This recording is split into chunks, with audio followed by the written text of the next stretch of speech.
Assalamualaikum warahmatullahi wabarakatuh. Alhamdulillah wassalatu wassalamu ala Rasulillah. Segala puji dan puja kehadirat Allah Subhanahu wa taala, juga salawat dan taslim kepada Nabi besar Muhammad sallallahu alaihi wa ala alihi wa sahbihi wasallam.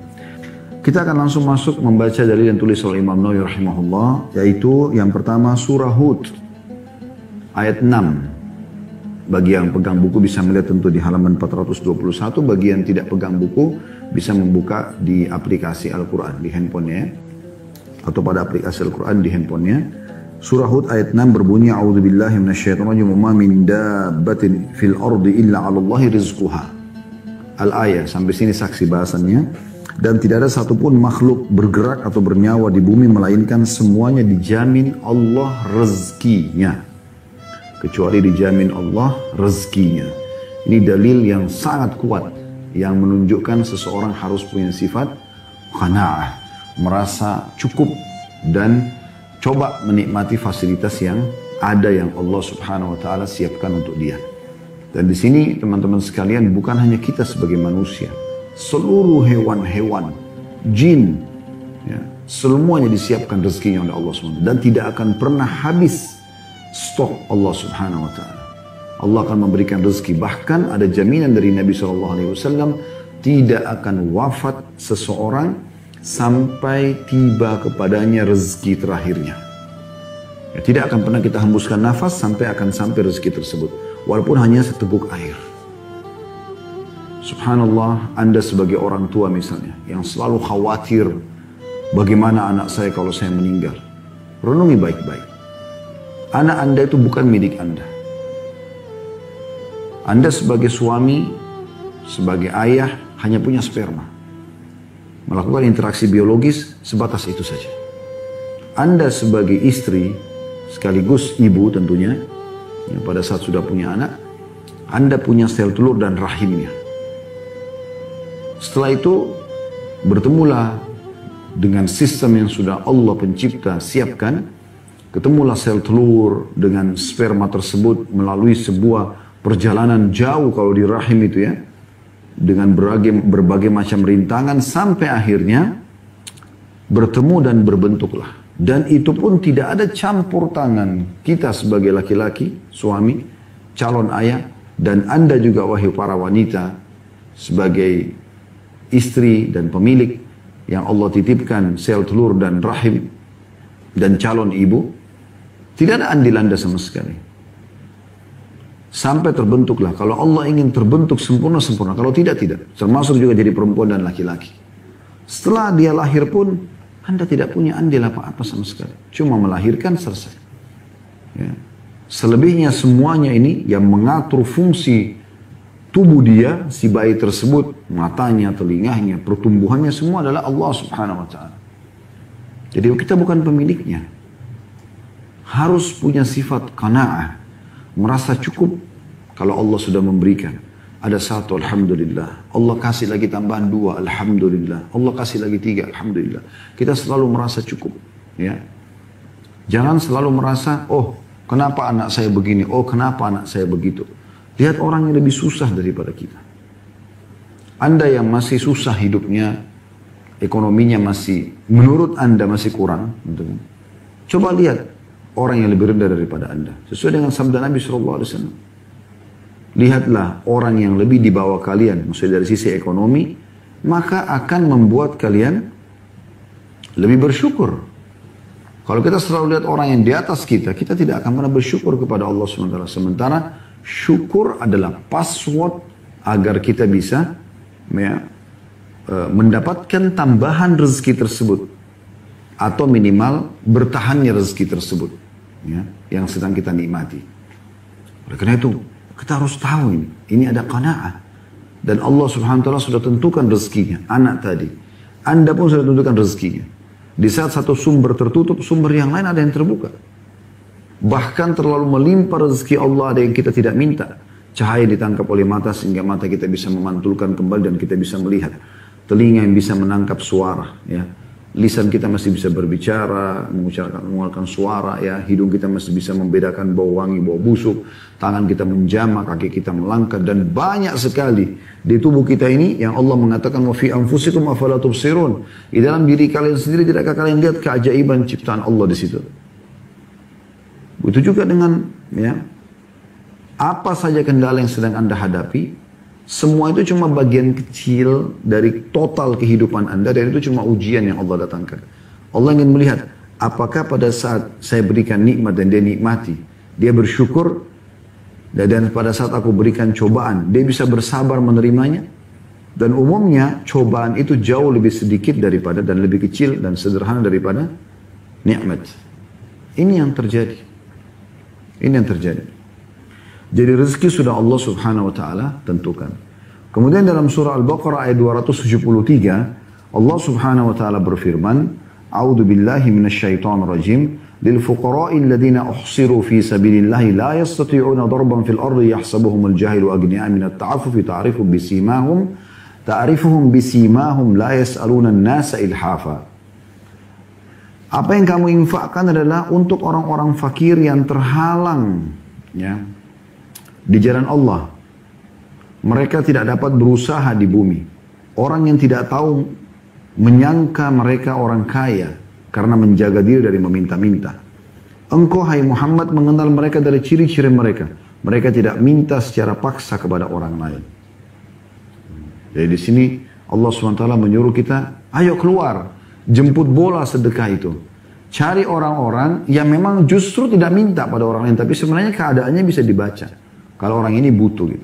Jadi ada orang subhanallah punya sifat qanaah luar biasa. Sebenarnya hidupnya susah. Mungkin rumah cuma numpang sama orang. Makan apa adanya pada hari itu. Kadang-kadang itu yang dimakan dalam seharian. Sudah itu yang dimakan di sarapan, dimakan siang, dimakan malam. Itu aja terus yang dimakan gitu. Ya, sisa-sisa makanan. Tapi dia punya sifat qanaah, dia merasa cukup. Bersyukur kepada Allah SWT. Di sini tentu teman-teman sekalian, jangan Anda pertemukan antara sifat qanaah ini dengan sifat bakhil, pelit. Ini nggak bisa dipertemukan ya. Beda sekali. Qanaah artinya merasa cukup dengan apa yang Allah berikan. Dan disyukuri. Kalau seandainya Allah berikan dia misal pekerjaan yang dia dapatkan gaji 2 juta rupiah. Lalu kemudian dia menikmatilah itu. Dia bersyukur, dia coba cukup-cukupkan kebutuhan dia dengan gaji yang dia miliki itu. Selesai misalnya. Baik, di saat Allah subhanahu wa ta'ala berikan dia jabatan lebih tinggi, dimudahkan, gajinya jadi 5 juta, atau dia sengaja coba menanyakan di kantornya, kira-kira supaya saya bisa pindah ke level di atas pekerjaan saya sekarang supaya gajinya lebih baik, untuk lebih memenuhi kebutuhan keluarga misalnya. Apa yang saya harus kerjakan? Misalnya HR atau HRD-nya menyebutkan, oh harusnya begini dan begitu. Lalu dia ikutin. Kemudian dia berhasil mencapai level yang lebih tinggi, dan akhirnya mendapatkan gaji misalnya 5 juta rupiah. Ini bukan berarti orang tidak qanaah. Enggak, dia tetap berqanaah di sini. Qanaah artinya apa yang sedang ada dia syukuri, dia nikmati. Tapi pada saat dia ingin meningkatkan level dia, itu bukan berarti merusak sifat qanaahnya, tidak. Ya. Ini sangat beda sekali dengan orang yang bakhil. Bakhil itu memang dia mampu tapi dia sengaja susahkan hidupnya. Ya. Dengan alasan nanti dia sembunyi di belakang kedok atau tanda kutip ya, benteng qanaah itu. Ini nggak boleh gitu. Dia memang bakhil, bukan dia qanaah di sini. Qanaah artinya dia bisa menerima apa yang sedang Allah berikan dia saat itu, tapi tidak menutup kemungkinan dia berikhtiar untuk lebih memperbaiki keadaan dia. Ini perlu digarisbawahi. Kemudian Allah SWT juga berfirman, dalil yang ketiga diangkat oleh beliau adalah surah Furqan ayat 67. Yang berbunyi, A'udzubillahi minasyaitonir rajim, walladzina idza anfaqu lam yusrifu wa lam yaqturu wa kana baina dzalika qawama. Dan termasuk hamba-hamba Allah yang Maha Pengasih, Tuhan yang Maha Pengasih, yaitu orang-orang yang apabila membelanjakan harta, mereka tidak berlebihan, tidak pula kikir. Di antara keduanya mereka secara wajar. Ya. Ini kembali kepada judul kita ya. Jadi seimbang dalam kehidupan dan belanja. Jadi mereka menggunakan harta yang ada sesuai dengan kebutuhan dan bukan keinginan. Kemudian juga yang keempat beliau angkat surah Az-Zariyat ayat 56 sampai 57. A'udzu billahi minasyaitonir rajim wa ma khalaqtul jinna wal insa illa liya'budun ma uridu minhum min rizqin wa ma uridu an yut'imun. Aku tidak menciptakan jin dan manusia melainkan agar mereka beribadah kepadaku. Aku tidak menghendaki rezeki sedikit pun dari mereka dan aku tidak menghendaki agar mereka memberiku makan. Jadi artinya Allah subhanahu wa ta'ala memerintahkan kita ibadah dan Allah tidak membutuhkan respon kita memberikan rezeki. Kita misalnya Allah berikan kesempatan untuk bercocok tanam. Allah tidak minta hasilnya itu kita berikan kepada Allah. Enggak. Allah tidak butuh itu. Keluarkan lagi kepada manusia yang lebih butuh dan nanti Allah akan menilai kebaikan kita itu. Dan ini termasuk ya dalam bahasan kita di sini tujuan hidup itu adalah beribadah kepada Allah Subhanahu wa taala dan Allah tidak butuh untuk dibalas dengan ya hasil daripada apa yang Allah telah berikan kepada kita kesempatan untuk berbisnis, untuk bercocok tanam dan seterusnya ya. Kita masuk kepada hadis pertama dalam bab ini untuk lebih merincikan ayat-ayat tadi yang dibahas oleh atau diangkat oleh Imam Nawawi rahimahullah. Hadis pertama urutan 527 dari awal belajar berbunyi dari Abu Hurairah radhiyallahu anhu dari Nabi sallallahu alaihi wasallam, beliau bersabda, "Laisal ghina an kathratil 'aradi, walakinnal ghina 'an ghinan nafs." Kaya itu bukanlah karena banyaknya harta, akan tetapi kaya itu adalah kayanya jiwa. Hadis ini diriwayatkan oleh Bukhari dan Muslim. Jadi kekayaan yang dipandang oleh Nabi SAW bukan melimpahnya harta, tapi justru kayanya jiwa seseorang. Bagaimana memahaminya Ustaz? Begini, orang yang kaya jiwanya itu teman-teman, apa yang sedang ada itu yang dia nikmati dan dia selalu bersyukur. Dia tidak jadikan itu sebagai permasalahan dalam hidupnya. Dan dia tetap berikhtiar, berusaha minta kepada Allah Subhanahu wa taala agar diberikan lebih baik. Bisa. Tamak terhadap rahmat Allah Subhanahu wa taala boleh, bukan dilarang, dibolehkan, gitu kan? Maka ini perlu difahami baik-baik. Kalau orang jiwanya besar, jiwanya kaya, di saat dia susah tetap dia bisa menerima dan kemudian dia ikhtiar mencari yang lebih baik. Di saat dia kaya, dia tidak akan sombong. Dia tidak akan pelit. Karena yang kaya jiwanya. Tapi kalau harta yang dianggap kekayaan, maka dia akan mencintai harta tersebut melebihi segala-galanya. Sampai pada level teman-teman sekalian, dia akan ya, dikuasai oleh harta tersebut. Dia lebih cinta harta itu daripada istrinya, daripada suaminya, daripada anaknya. Semua dikumpulin. Dia begitu bangga melihat rekeningnya yang 10 miliar, 20 miliar. Tapi kita lihat anak-anaknya, istrinya terbengkalai. Gitu kan. Dia lebih bangga ya, untuk melihat tumpukan-tumpukan emas, uang-uang dolar yang dia simpan di safety boxnya. Daripada dia harus menyekolahkan anaknya di sekolah yang bagus, misalnya yang layak, yang memang bisa menjadikan anak itu orang-orang yang berprestasi dan jadi amal soleh buat dia. Maka itu yang terjadi. Orang kalau kaya jiwanya, kita akan temukan segala sesuatunya baik buat dia. Keadaannya susahkah, keadaannya terpenuhikah, semuanya bagi dia baik. Tidak ada sesuatu yang bermasalah buat dia. Nah itu yang dimaksud di sini kekayaan jiwa. Kalau ada orang bisa menggabungkan antara harta yang melimpah dan kaya jiwanya, cirinya itu dia tidak mencintai harta itu. Bagi dia harta itu adalah cuman wasilah, perantara saja. Dia sibuk menginfakkan hartanya di sana sini, bantu orang terus, dia nggak peduli. Ya, dia penuhi semua kebutuhan-kebutuhan, dia lunasi utang-utang orang. Gitu. Maka itu jiwanya yang kaya. Dan ini bagian daripada syariat Nabi SAW. Hadis yang kedua dalam bab ini nomor 528 dari awal kita belajar berbunyi dari Abdullah bin Amr radhiyallahu anhu bahwa Rasulullah SAW bersabda, "Qad aflah man aslama wa ruzika kafafan wa qanna'ahu Allah bima atahu." Hadis ini riwayat Imam Muslim. Artinya sungguh beruntung orang yang telah masuk Islam. Ini keutamaan pertama. Langsung kita bedah ya. Karena orang yang masuk Islam berarti dapat petunjuk dari Allah SWT. Sebagaimana Allah jelaskan dalam Al-Quran, dalam surah Al-Imran. Ya.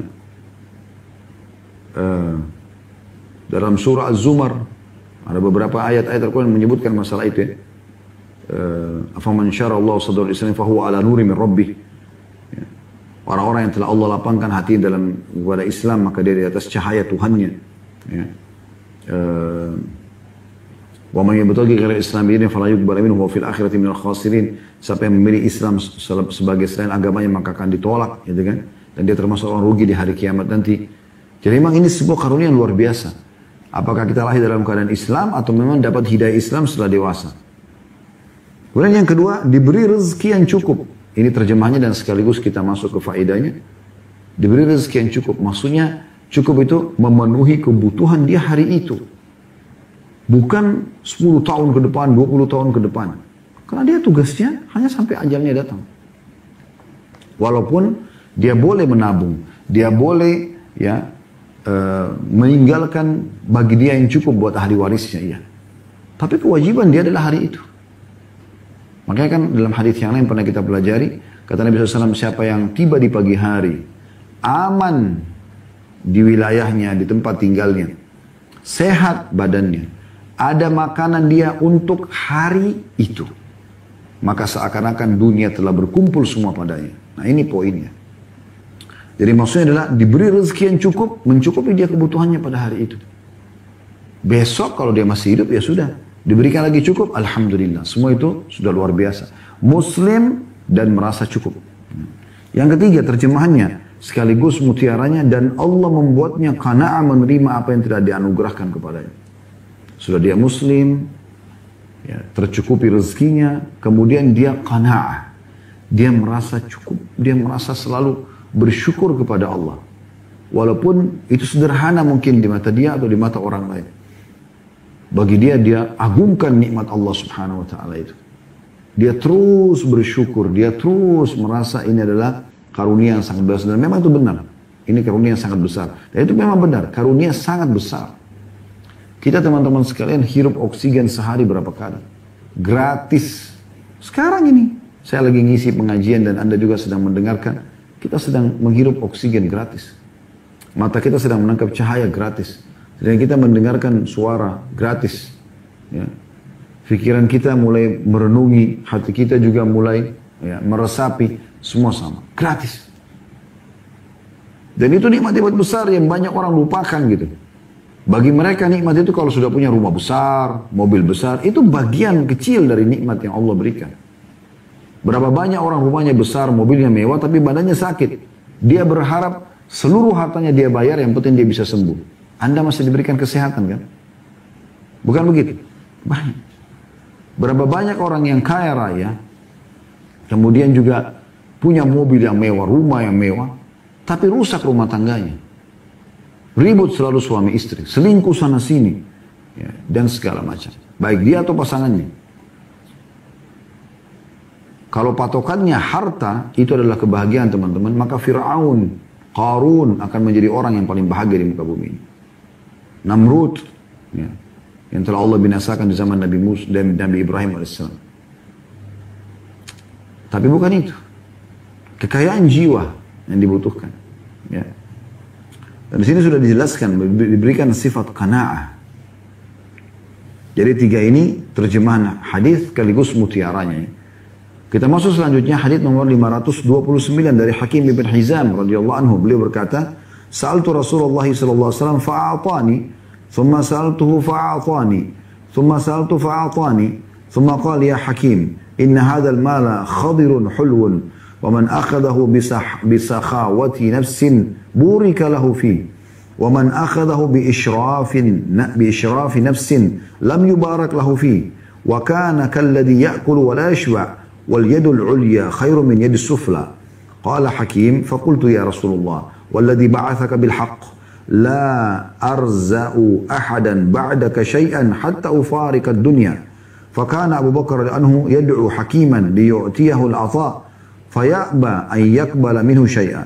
ثم إن عمر رضي الله عنه دعاه ليعطيه فأبى أن يقبله.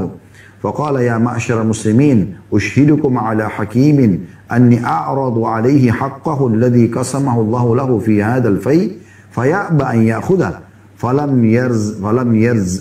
yarza hakimun ahadan minan nasi ba'da Nabi SAW hatta tufiya.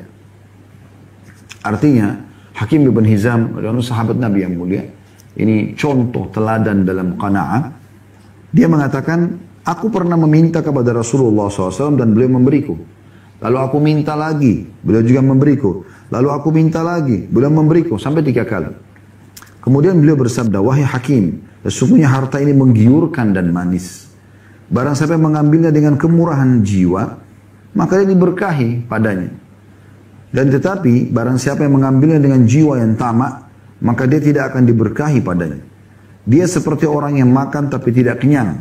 Dan tangan yang di atas lebih baik daripada tangan yang di bawah.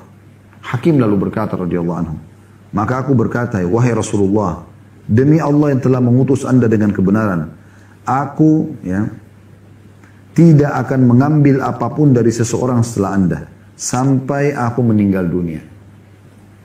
Maka Abu Bakar radhiyallahu anhu memanggil Hakim di masa kerajaan beliau, untuk memberinya sesuatu pemberian, namun Hakim menolak, tidak mau menerima darinya. Kemudian Umar pun di zaman khilafahnya radhiyallahu anhu memanggilnya untuk memberinya, maka dia pun tidak mau menerimanya. Maka Umar berkata, wahai kaum muslimin, aku persaksikan kepada kalian bahwa aku telah menawarkan kepada Hakim haknya yang telah dibagikan oleh Allah untuknya dari harta fai, rampasan perang. Tetapi dia tidak mau menerimanya, maka Hakim tidak pernah mengambil dari siapapun sepeninggal Nabi SAW sampai dia wafat. Hadis ini diriwayatkan oleh Bukhari dan Muslim. Hadis ini teman-teman sekalian memberikan pelajaran penting kepada kita. Banyak sekali pelajarannya. Ya. Pelajaran yang pertama adalah kemuliaan hati Nabi SAW. Kemuliaan hati Nabi SAW. Dan bagaimana dermawannya beliau. Salah satu ciri Nabi SAW tidak pernah menolak kalau dimintai sesuatu. Semoga Allah membuat kita bisa ikut seperti ini. Ya. Karena kadang-kadang subhanallah di saat ada orang minta, mungkin kita masih ada pertimbangan ini, pertimbangan itu. Atau mungkin kemarin kita baru beri, sekarang minta lagi misalnya ya. Kita lihat di sini bagaimana Hakim bin Hizam menceritakan. Aku pernah minta sama Nabi SAW, dikasih. Setelah itu aku datang lagi minta, dikasih. Aku minta lagi, dikasih. Nabi SAW tidak pernah nolak. Ya. Jadi memang Islam itu mengajarkan jiwa kemuliaan, kedermawanan, suka memberi. Dan itu rahasia orang jadi kaya teman-teman sekalian. Banyak orang tidak tahu. Coba royal, sedekah saja. Lihat hasilnya setelah itu. Makin besar, makin ikhlas Anda berikan di jalan Allah, maka makin besar juga datang respon dari Allah Subhanahu wa Ta'ala. Coba lakukan resep ini. Anda yang biasa infak cuma 2.000 rupiah, sekarang tingkatkan ke 5.000, tingkatkan ke 10.000, tingkatkan ke 50.000, tingkatkan ke 100.000, tingkatkan ke 1 juta, tingkatkan ke 10 juta. Terus begitu. Coba cari angka yang Anda belum pernah infak. Kalau Anda berinfak. Tidak usah peduli. Kata Nabi SAW kepada Bilal radhiyallahu anhu, hai Bilal, berinfaklah dan jangan pernah takut kepada zat yang maha mulia Allah Subhanahu wa Ta'ala. Artinya Allah SWT tidak akan menyia-nyiakan apa yang kau infakkan itu. Maka ini mutiara yang pertama adalah kedermawanan dan kemuliaan jiwa Nabi SAW yang harusnya menjadi suri teladan bagi setiap umatnya. Dan semoga insya Allah saya orang yang pertama melaksanakan dan juga Anda dimudahkan Allah SWT untuk melaksanakan. Ini resep orang menjadi kaya dan juga mulia di sisi Allah SWT, yaitu suka memberi. Yang kedua, Nabi SAW menggambarkan tentang sifat harta. Harta dunia ini, uang sekarang ya, emas, perak. Itu adalah khadirun hul. Memang dia menggiurkan dan manis. Tidak ada orang ditawarin duit tidak mau. Tidak ada orang ditawarin emas tidak mau. Gitu kan? Walaupun dia harus bekerja banting tulang setengah mati, yang penting dia bisa dapatkan. Ya, seperti itu. Karena dengan itu kebutuhan dia rasakan terpenuhi kan. Namanya akan harum dia punya pendapatan. Nah, Nabi SAW ingatkan. Ada kuncinya di sini. Perhatikan kata Nabi SAW, ini manis, menggiurkan dan manis. Dan Nabi bilang, "Faman akhadahu bisakhawati nafsin burika lahu fi." Siapa yang menerima dengan sepenuh hati, ya, kemurahan hati jiwa, maksudnya dia dikasih apapun oleh Allah, diberikan apa, dia merasa cukup. Alhamdulillah, ini rezeki saya hari ini misalnya. Ya, maka akan diberkahi untuknya. Itu kuncinya. Sebaliknya kata Nabi SAW, وَمَنْ أَخَذَهُ بِإِشْرَافِ نَفْسٍ لَمْ يُبَارَكْ لَهُ فِيهِ وَكَانَ كَالَّذِي يَأْكُلْ وَلَا يَشْبَعْ. Dan siapa yang mengambilnya dengan ketamakan, ya cuma segini. Bagaimana caranya lagi supaya saya ini? Wow, terus dia gitu kan.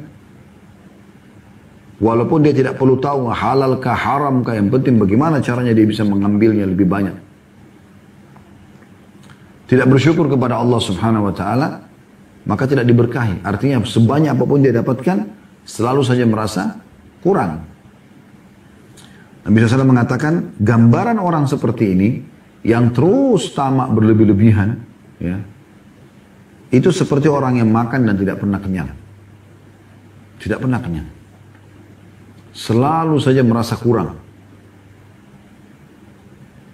Maka ini mutiara yang kedua. Artinya, terimalah apa yang Allah berikan dari rezeki itu dengan bersyukur kepada Allah. Sambil, saya katakan tadi di awal pertemuan kita, boleh Anda ikhtiar meningkatkan omset Anda, meningkatkan pendapat Anda, naikkan level ya di kantor Anda, level kerja Anda supaya lebih tinggi gajinya misalnya. Gak ada masalah. Tapi terima syukur kepada Allah tentang apa yang diberikan dulu awalnya. Gitu kan? Itu penting. Dan dengan itu Allah berkahi. Nanti walaupun dengan gaji sedikit cukup. Allah berikan cukup. Allah jadikan cukup. Tapi kalau selalu dengan ketamakan, bahkan ada orang subhanallah diberi, sudah dikasih oleh orang dengan dari kebaikan jiwanya orang itu kasih, dia masih pungkiri. Dia masih anggap kayaknya kurang nih. Semoga Allah maafkan kalau ada yang pernah melakukan itu ya. Kemudian potongan yang ketiga, Nabi SAW menggambarkan orang kedermawanan kembali ke dalam Islam, keutamaan kedermawanan. Jadi tidak harus kaya dulu baru dermawan. Tapi dermawan itu adalah memang kekayaan jiwa. Dia mau selalu memberi. Apakah dia kaya atau dia miskin. Kata Nabi SAW, وَلْيَدُ الْعُلْيَا خَيْرُ مِنَ السُّفْلَى. Tangan di atas lebih mulia daripada tangan di bawah. Nah ini perlu digarisbawahi ini. Ya. Jadi banyak orang, subhanallah, mereka tidak faham masalah ini. Mereka cuma mau selalu tangannya di bawah aja terus. Minta terus. Balik akhi dan ukhti. Anda yang memberi. Nabi SAW mengatakan tangan di atas lebih mulia di sisi Allah Subhanahu Wa Taala. Lebih ada pahalanya dibandingkan tangan di bawah. Apakah saya tidak boleh minta-minta Ustaz? Boleh, tapi ada keadaan tertentu. Kayak misalnya, Anda sekarang kalau tidak minta nggak bisa makan. Di PHK pekerja, Anda lagi sakit, nggak bisa lagi, nggak bisa buat apa-apa kecuali harus mengemis. Boleh, tapi ada batasannya sampai Anda mampu. Kalau sudah mampu, harus kembali kepada sifat qanaah. Merasa cukup. Udah, nggak terima lagi. Gitu kan. Maksudnya nggak minta-minta lagi. Kalau orang memberikan hadiah nggak ada masalah, walaupun orang kaya boleh menerima hadiah. Tapi yang dimaksud di sini ada sifat qanaahnya. Kemudian mutiara yang keempat adalah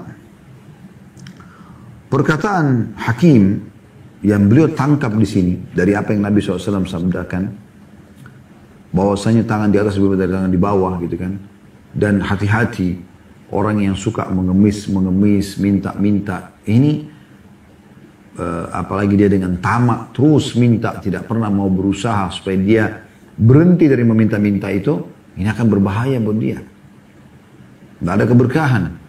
Maka Hakim radhiyallahu anhu karena keimanannya yang luar biasa dia mengatakan, ya Rasulullah, dia sumpah atas sama Allah yang telah mengutus Anda dengan kebenaran. Saya tidak akan pernah mulai hari ini minta kepada orang. Gak mau minta lagi. Sampai saya wafat. Apa yang saya kerjakan, hasilnya itu saya ambil. Kalau enggak, saya enggak mau. Subhanallah, pernyataan ini dipegangi dan dia komitmen sampai dia wafat radhiyallahu anhu. Jadi mutiara yang keempat ini adalah komitmen, belajar dari komitmen ya, Hakim ibn Hizam radhiyallahu anhu. Bagaimana beliau luar biasa gitu. Udah tahu sekarang dari Nabi SAW, Nabi titip pesan, langsung dia tersentuh. Ada orang begitu semua, tersentuh langsung dia praktekkan. Gitu kan. Kemudian yang kelima, Dan tentu di sini aplikasinya kelihatan ya. Bagaimana setelah Nabi SAW meninggal, Abu Bakar mau kasih, dia nolak. Umar mau kasih, dia nolak gitu kan. Ini menandakan komitmen Hakim Ibn Hizam radhiyallahu anhu. Pelajaran yang kelima yang bisa diambil di sini adalah bagaimana Umar bin Khattab radhiyallahu anhu ingin berlepas dari tanggung jawab di hari kiamat karena yang beliau ingin berikan kepada Hakim bukan dari beliau pribadi, tapi memang dari haknya Hakim. Dari harta rampasan perang yang didapatkan mau diberikan kepada dia. Itu hak dia. Tapi dia nolak. Tidak usah. Dia dimasukkan untuk kebutuhan kaum muslimin saja. Maka supaya tidak ada pemahaman buruk kepada Umar. Dikatakan Umar menahan haknya Hakim misalnya. Enggak. Beliau mengatakan, aku menjadikan Allah sebagai saksi antara aku dengan kalian. Kalau aku sudah menawarkan kepada Hakim, tapi Hakim tidak mau. Tapi Hakim tidak mau. Ya. Maka dengan begitu, orang-orang pun faham bukan Umar bin Khattab radhiyallahu anhu yang menahan haknya Hakim, tapi justru Hakimlah yang memang tidak mau menerima. Dan ini sebuah komitmen yang luar biasa gitu ya. Bagaimana dengan kekuatan imannya dia tidak mau mengemis. Bahkan haknya dia pun yang dia anggap bukan dari hasil kerja dia langsung, gitu kan? Dia pikir dia nggak perlu ambil. Ini sebuah pelajaran yang luar biasa teman-teman sekalian. Baik teman-teman sekalian, kita melanjutkan di hadis nomor 530. Saya langsung bacakan dari Abu Burda dan dari Abu Musa al-Ash'ari. Dari Abu Burda, dari Abu Musa al-Ash'ari radhiyallahu anhu majma'in, beliau berkata, "Kharajna ma'a Rasulillah sallallahu alaihi wasallam fi ghazatin wa nahnu 6 nafar bainama ba'irun na'taqibuhu fa naqibat aqdamuna wa naqibat qadami." وسقطت أظفاري فكنا نلف على أرجلنا الخرق فسميت غزوة ذات الرقاع لما كنا نعصب على أرجلنا من الخرق قال أبو بردة فحدث أبو موسى بهذا الحديث ثم كره ذلك وقال ما كنت أصنع بأن أذكره قال فكأنما كره أن يكون شيئا من عملي أفشاه. Artinya, kami pernah keluar bersama Rasulullah SAW dalam sebuah peperangan. Kami berjumlah 6 orang dengan satu unta yang kami naiki bergantian.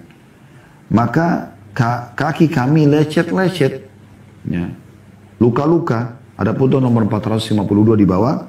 Maksudnya karena banyaknya berjalan sehingga kakinya lecet. Kaki mereka lecet. Begitu juga kakiku, kata ya, Abu Musa al-Ash'ari, lecet dan kuku-kuku pun mengelupas. Ya. Maka kami membalut kaki kami dengan sobekan-sobekan kain.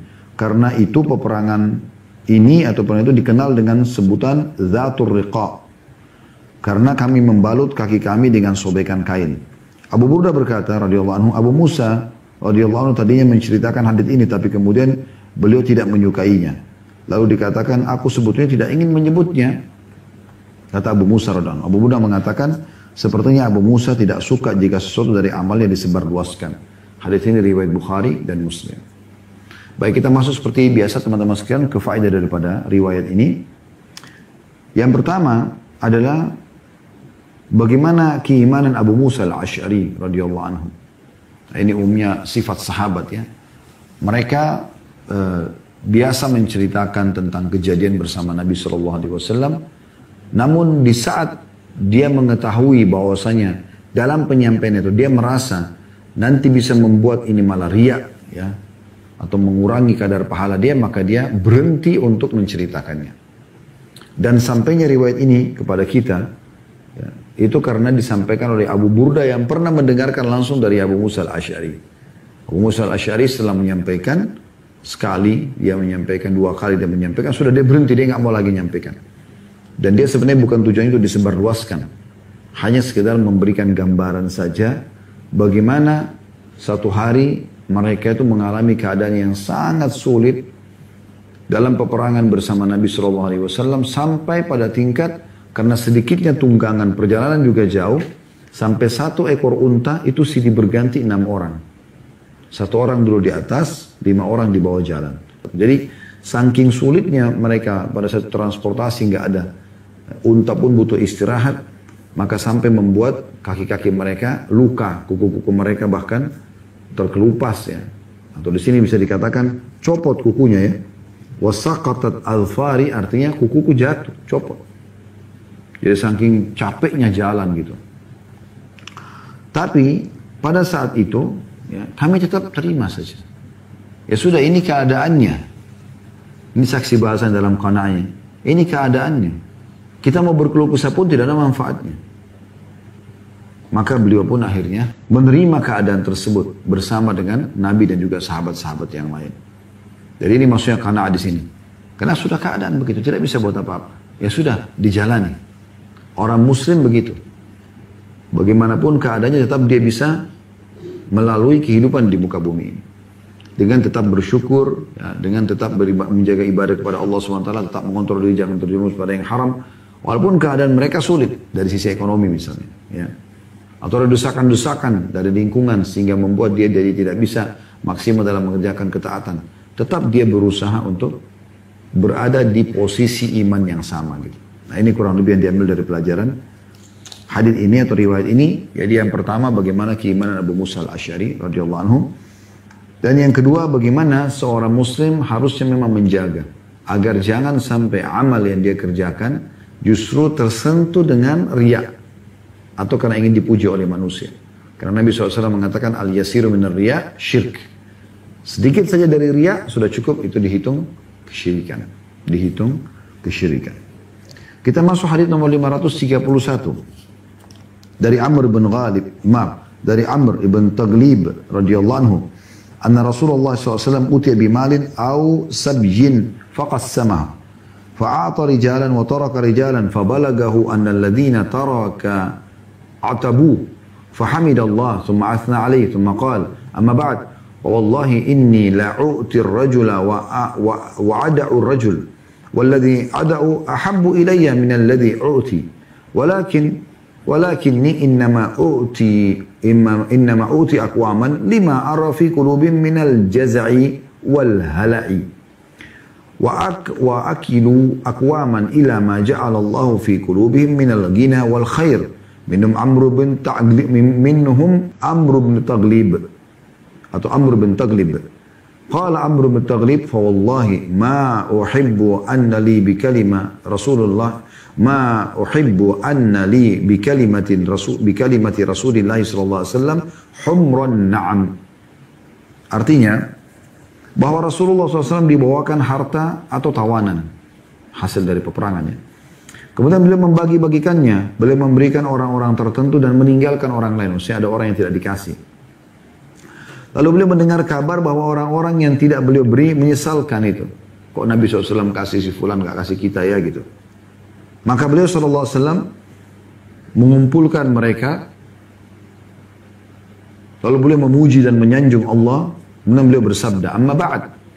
Dan selanjutnya, demi Allah, aku memberi fulan dan meninggalkan fulan. Ada yang aku beri, ada yang aku tidak beri.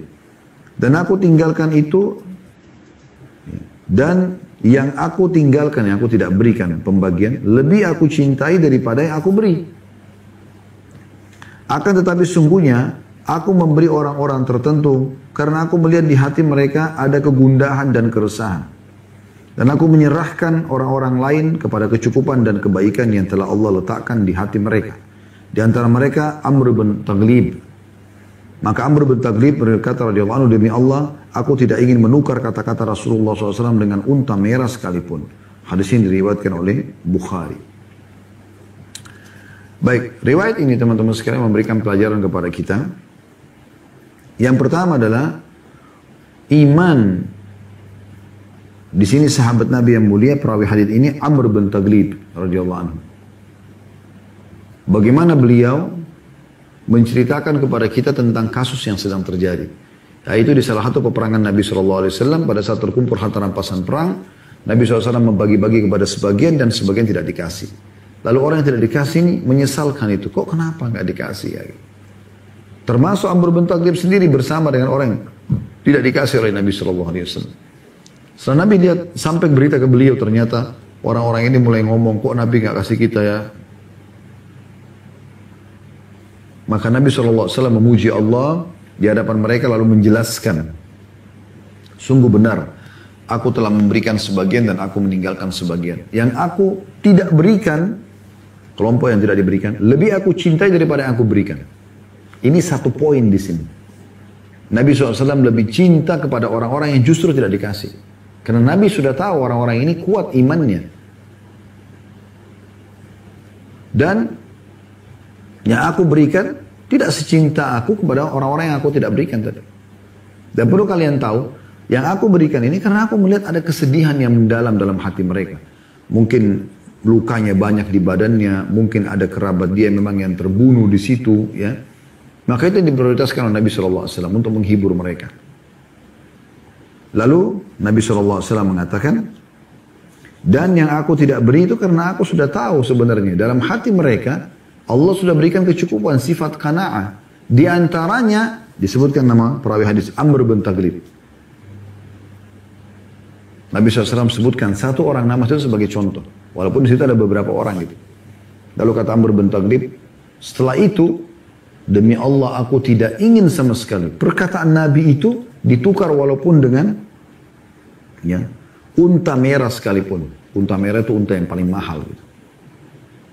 Jadi artinya walaupun aku tidak dikasih, nggak ada masalah. Karena Nabi SAW sudah mengatakan justru karena Nabi cintai, itu yang pertama. Yang kedua, juga karena ya, Nabi tahu dalam hati ada keimanan dan ada sifat qanaah. Itu lebih mahal bagi Amr bin Taghlib radhiyallahu anhu dan sahabat-sahabat yang mulia ini dibandingkan dengan diberikan harta. Dan mereka bersangka baik kepada Nabi SAW.